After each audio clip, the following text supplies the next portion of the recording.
This week in AI, we got Stargates, agents, and unicorns, and it all started with a $500 billion investment in artificial intelligence in America. In this video, I'll tell you what that money is going to be used for and where it's coming from. We'll look at the first AI agent OpenAI has ever released called Operator, and take a look at DeepSeek, the new open source language model from China, and why it's got all of big tech scared. If you stick with me to the end, I'll show you how to use that new model for free, and how you can have a computer-powered agent do tasks for you online without the $200 price tag from OpenAI. Hit that subscribe button and stay with me through this video, and I'll get you caught up on what happened, how we got here, and most importantly, what you can do about it. Let's get to it.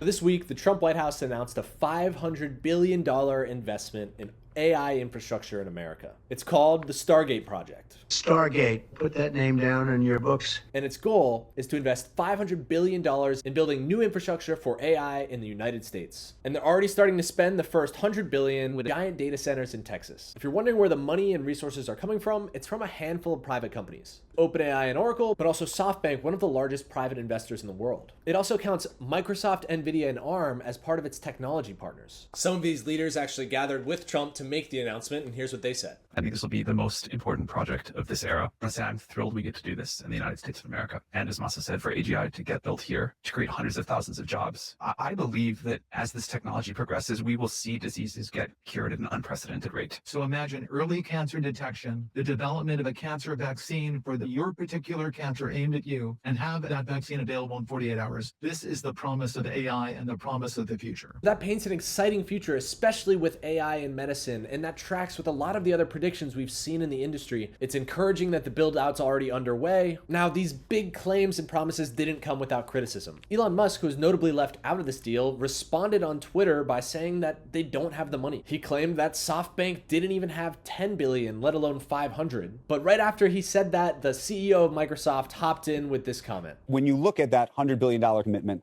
$500 billion potential. I don't know if you saw Elon Musk took to Twitter and said, they don't have the money. The money doesn't exist. What do you think of that? Look, all I know is I'm good for my $80 billion. I'm going to spend $80 billion building out Azure. Customers can count on Microsoft. So it looks like this is happening, but it's worth mentioning that it seems like a lot of this is money that other companies already were planning on spending to invest in their own future. And notably, this money is coming from private companies, not the taxpayer. It just happens to be wrapped in this bow of the Stargate project. And this investment's happening at a critical time. AI is starting to gain mainstream adoption and dramatically improve at the same time. As far as adoption, we know ChatGPT was the fastest consumer app to hit 100 million users at release, and a brand new survey looked at what 6,500 tech professionals used on their day-to-day basis. And what was crazy to me was the most used tool, used by more than 80% of people, wasn't Gmail, it wasn't Slack, it was ChatGPT. And then performance-wise, 2025 started to become the year of the agent. Mark Zuckerberg said that at Meta, sometime this year, they're probably going to have an AI agent good enough to act as a mid-level engineer on their team. Now, we're used to Mark Zuckerberg and Sam Altman playing up the benefits of AI. But Dario Amodei, the CEO of Anthropic, is usually very reserved when it comes to predictions, and this is what he said this week. The scaling of AI, it feels like this river. Okay. Every once in a while it runs into a stone, but it always has a way to go around. It's hitting a stone to you right now? It absolutely does not. In fact, right now I'm more confident than I have ever been at any previous time that we are very close to powerful capabilities. Throughout the 10 years that I've been working in this field, I've always said, I don't know for sure, this is the direction it seems like it's going in. We could be getting to very powerful or human level systems. I still think there's uncertainty. I think it's important to be humble. But over the last 6 months, I would say that uncertainty for me has decreased. The way I think about it is at some point, we're going to get to AI systems that are better than almost all humans at almost all tasks. All the power and all the positive things and, all of the potential negative things.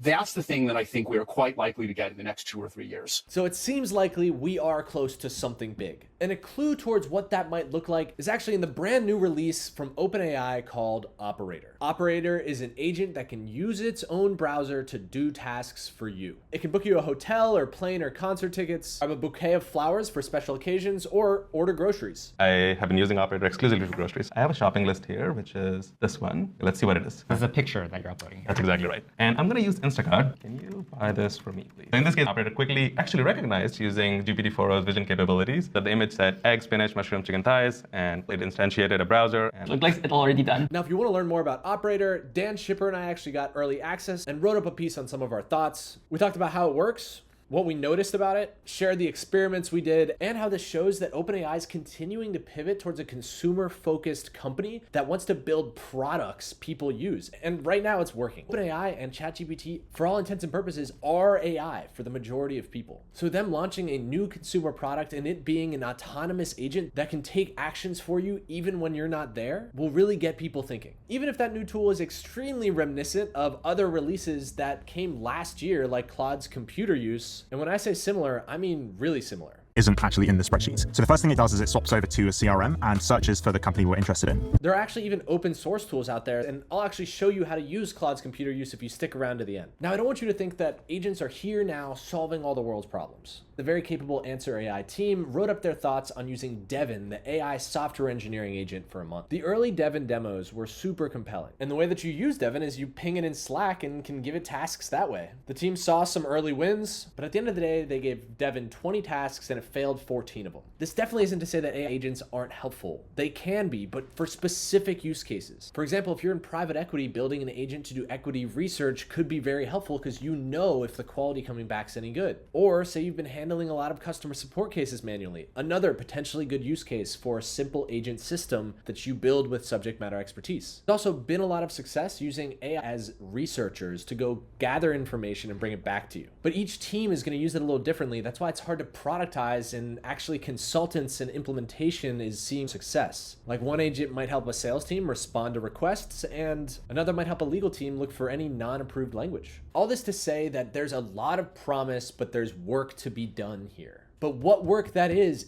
pretty clear, and the teams working on it are confident they're going to solve those problems. So it might not be this year, but soon there will be a world where you could have access to 10 or more AI agents to accomplish tasks for you, acting like their CEO, giving them tasks and checking back in, jumping into the trenches to solve hard problems. So today might be a good day to look at what kind of repetitive tasks am I doing with a computer? And what does the world look like if I have an AI that can help with that? And one big ingredient towards making that future a reality is improving the models. If a model improves, the whole system improves. And this week we saw a major model release called DeepSeek R1. The reason why DeepSeek R1 is such a big deal is that it is almost as good, sometimes better, than OpenAI's best model available on their API, O1. And it is over 25 times cheaper. And it's fully open sourced, so anybody can take the model that was freely released and use it commercially themselves. And they didn't release one model, they released a handful of models that range from the biggest, best model that you can host if you have a data center to one you can run on a MacBook Pro. Hey DeepSeek, can you tell me why an awesome open source language model better than the best model available would be a big deal? This language model is a thinking model. So before responding, it shares its inner thoughts in order to put together a final response that's great and really answers the question. Now, if this came with a team that had billions of dollars in backing and state-of-the-art GPUs, I can see how this might make some competitors uneasy. But this came from a tiny team that reportedly only had a $5 million budget. And so this has reportedly shaken some teams across the industry. The reason being is that you could be investing billions of dollars into research and trying new things, and if another team, especially if they're sharing it open source, figures out something before you do, all of that money could be wasted. And what I think is great news is it looks like the incentives are in favor of open source models that anybody can access. If you're running closed source models like OpenAI, for example, you might be forced to build an awesome consumer app to go with it, which may explain their recent strategy. Now, there's no such thing as a free lunch. There have been some researchers pointing out the downsides to using a model coming from this team, notably censorship. Topics around Hong Kong, Taiwan, and some other touchy subjects seem to be limited in this model, but with open source models, that is not the end all be all. It is possible to train new material into a model or find ways around censorship if you have access to the weights. And like I said, DeepSeek isn't the only team releasing models. ByteDance, the company behind TikTok, just released one that's even cheaper, and Google here in the US released their best thinking model so far as well. So when you combine models that can get better with things like thinking, the fact that these models have gotten bigger, so much so that they've doubled in size every 6 months for 15 years, and the fact that 500 billion at least has just been invested in continuing to accelerate that, you can imagine that these agents are going to get a whole lot better and fast. Now, we already talked about how medicine can benefit from AI, and we're seeing that already with the AlphaFold AI system that's performed 1 billion years lots of PhD research since being released just a few years ago and is slated to have drugs in clinics by the end of the year thanks to its discoveries. But other companies are finding ways for AI to help them solve real problems too. Clay is a company that's really helpful for marketing and sales teams. It helps them find contacts, do research, find people at companies to reach out to and connect with that are within their niche. And this week they raised money valuing them at $1.3 billion,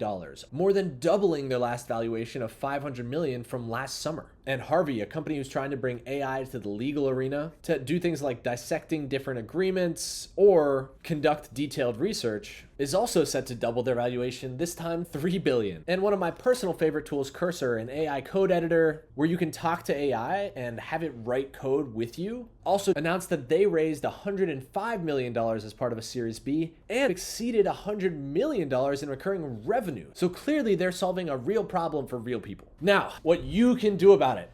So I promised you two things. One, to show you how to use the DeepSeek model for free, and two, how you can run an AI agent on your computer without the $200 price tag OpenAI has in front of Operator right now. First, DeepSeek.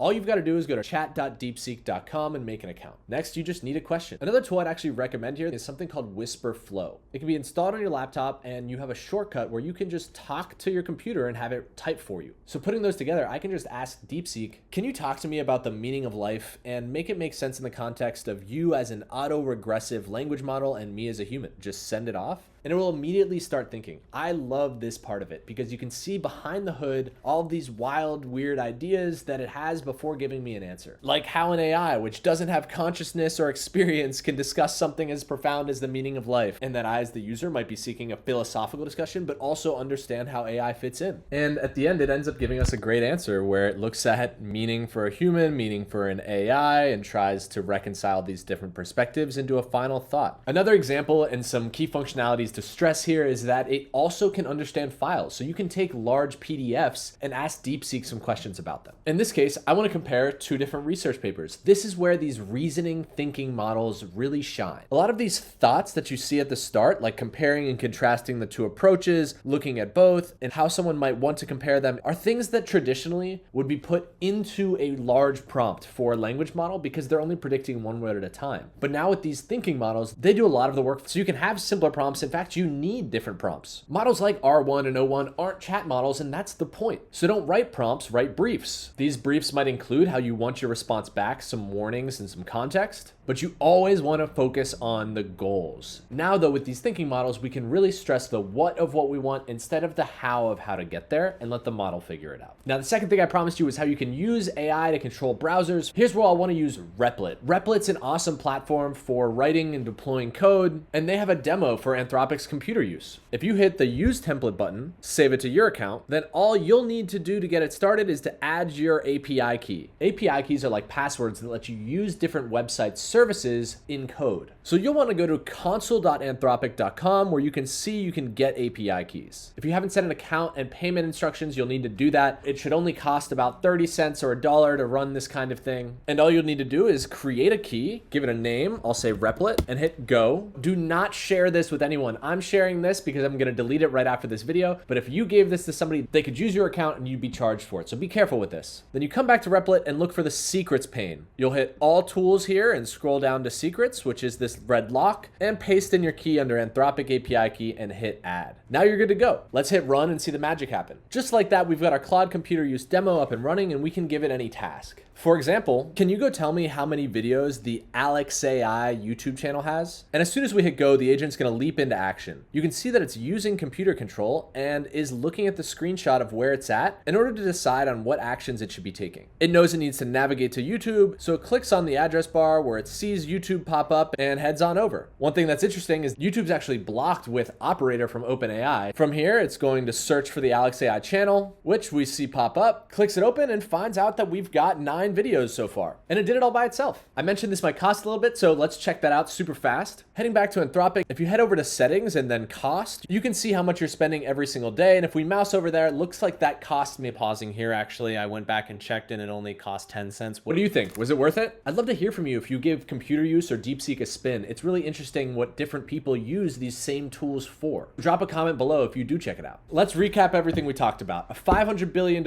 investment, a breakthrough open source model, and billion-dollar valuations for AI first companies. All that happening in a week sounds insane, but it's starting to become the new normal. It's no longer about individual breakthroughs. It's about the steady drumbeat of progress across every front. Models, application, and adoptions. It's all growing and fast. If you subscribe, we can follow along together. I'm Al with Alex AI. Today's January 25th, 2025, and that's how I see it.